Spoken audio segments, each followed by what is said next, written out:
So imagine me at 21, right? I'm a pretty happy guy. I had become socially fluent at this point. I was popular, even. I was known around my college campus, and I had friends, and I had a girlfriend who loved me. But for some reason, I just wasn't fully happy. I didn't feel like myself, like I needed some kind of change. So I broke up with my girlfriend. And I started to realize over time that the people that I thought were my friends were reaching out less. I got glances from them rather than hellos. I set up times to hang out, and I got bailed on over and over again. And I realized while they may not have meant for it to happen, I was being cut out of the lives of every person that I had cared about over the past 3 years at university. And there were rumors started about me that weren't true, that I had cheated on my girlfriend or that I lied and manipulated. And I'll be honest, I did used to have a tendency to sugarcoat things back then, but I never lied. And I thought the best thing for me to do was just ignore them, right? The rumors would die down when people realized they weren't true, but they didn't.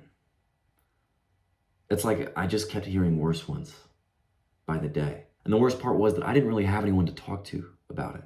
I didn't have these close friends that I could just say anything with, get anything off my chest, share all of my emotions, even the deep, dark shit, right? I didn't have these kinds of people in my life.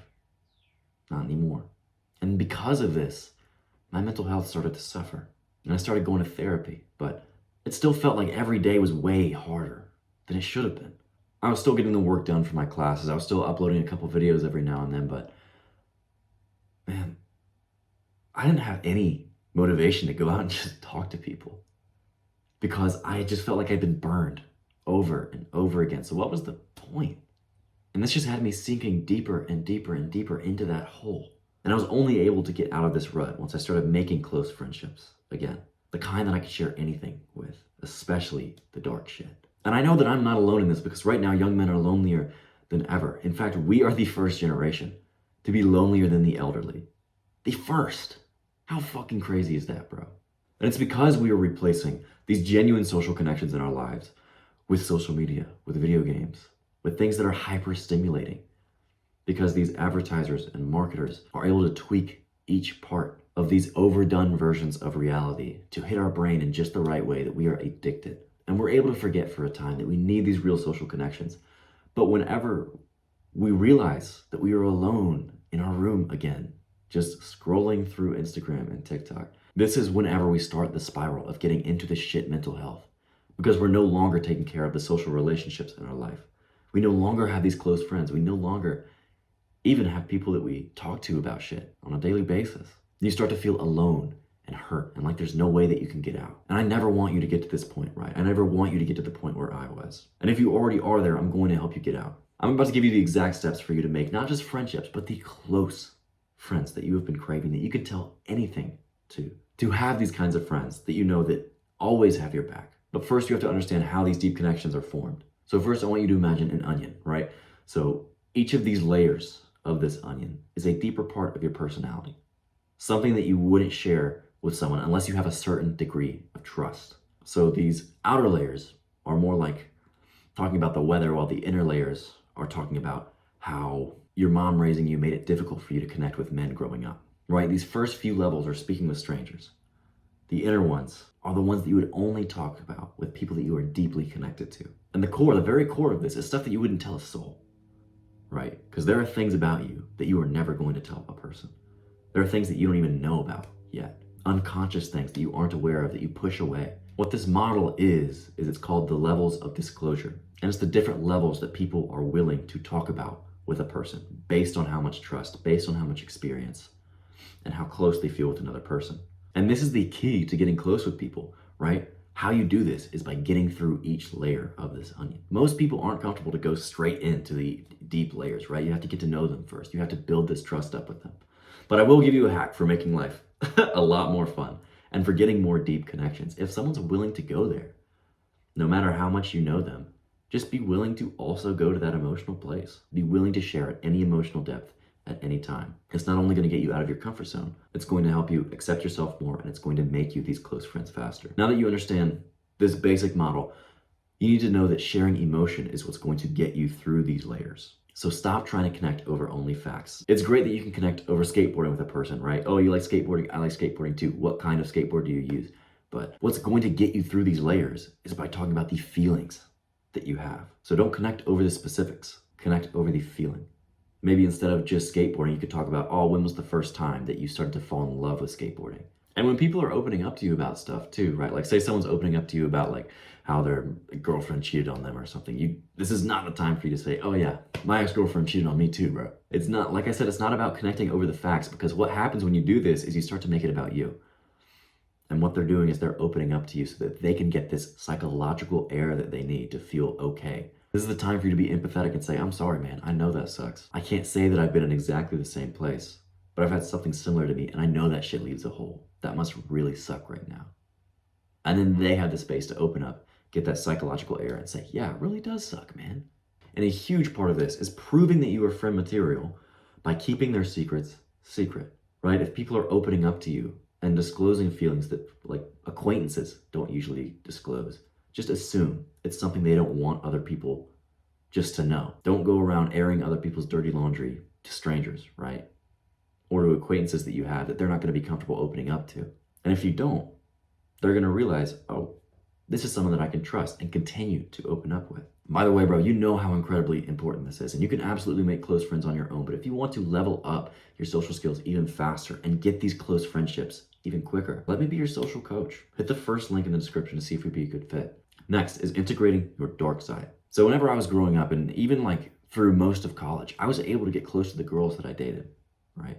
But not really with the guys. Somehow there felt like there was this wall between us, like there was something missing. And I could never connect deeply with them. And over time, I've started to realize that it was because I wasn't being 100% authentic. Specifically, being honest about the darker sides of my personality, because I was scared of them. I pushed away the sides of my personality that I wasn't comfortable with rather than embracing them, understanding them, and expressing them in a healthy way. So I couldn't connect with other men who also had these dark sides to them, which is all of them. Because I was pushing all this shit down. I never got angry.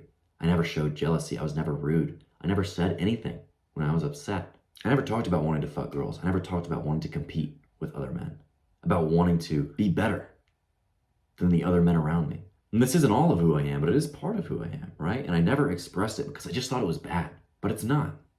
It's part of who you are. And it needs to be expressed in a positive, healthy way, because if it's not, it's going to come out in negative ways. It's okay to be angry when appropriate. It's okay to want to compete. And in fact, when you show these parts of your personality, you're going to be able to connect with people much, much better, because they're going to relate to you, because they're going to be thinking to themselves, yeah, I have these parts of my personality too, and this guy's honest. The last overarching thing I want to go over is just hang around people enough, right? Spend enough time with people, because shit happens in people's lives. And once you hang around them enough, one, you're going to get comfortable with each other, because people just trust and like the people that they see often. On top of that, they need to be able to open up to people. They need to get psychological air about the shit that's happening in their life. Whenever they trust and feel comfortable around you, you are going to be the person that they go to. All right, broad shit out of the way. Let's get into the specifics of how you are actually going to fucking do this time. So step one is finding friends. Specifically, you want to focus on the people that you have specific personality traits in common with. People that you feel like you want to get to know better anyway, because it's going to come so much more naturally, so much easier. And these can be people that you already know, or it can be people that you go out and find. So if you already have coworkers or people in school that you hang around often, just make a mental note that you're going to try and get to know them better. And if you're going out to find new people, fill up your social calendar as much as possible with events that you already want to go to, right?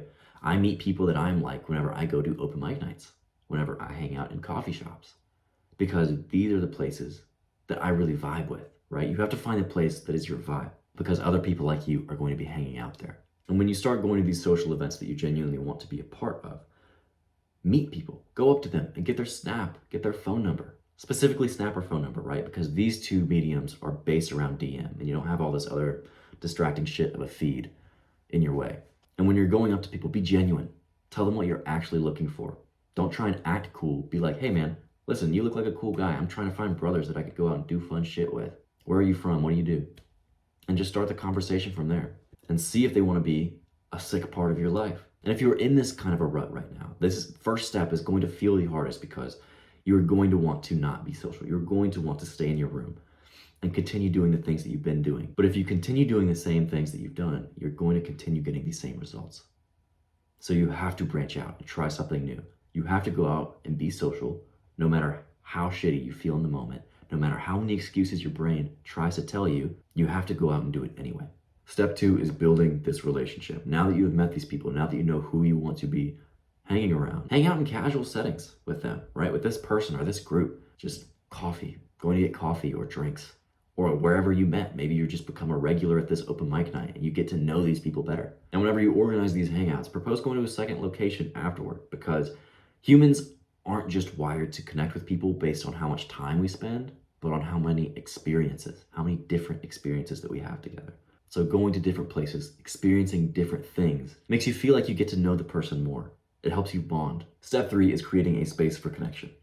So the best ways to do this is, 1, do it at night, right? Organize some kind of night outing, whether you're going to a bar or preferably if you're just inviting homies over to your place, because you're going to be able to have this privacy that you need for having these kinds of conversations. I'm always going to be a fan of adult sleepovers.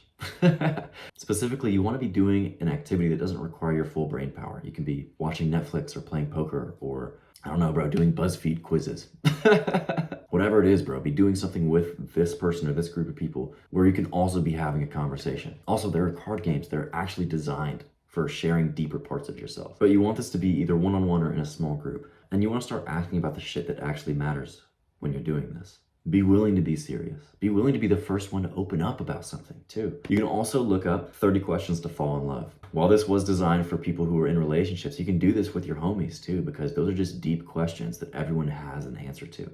At this point, you're opening up to each other, telling each other about your relationships with your dad and the worst thing that's ever happened to you. Step 4 is getting out of your comfort zone together, because continuing to hang out, continuing to do shit that is uncomfortable, it pushes you and it pushes the person that you're with. And like I said, people bond over shared experiences.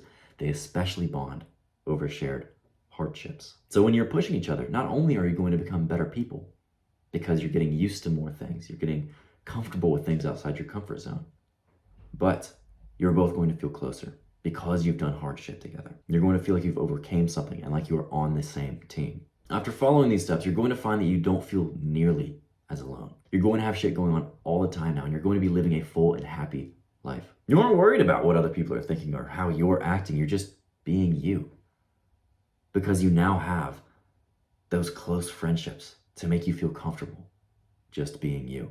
You know that you are accepted. You know that you have a strong base of support.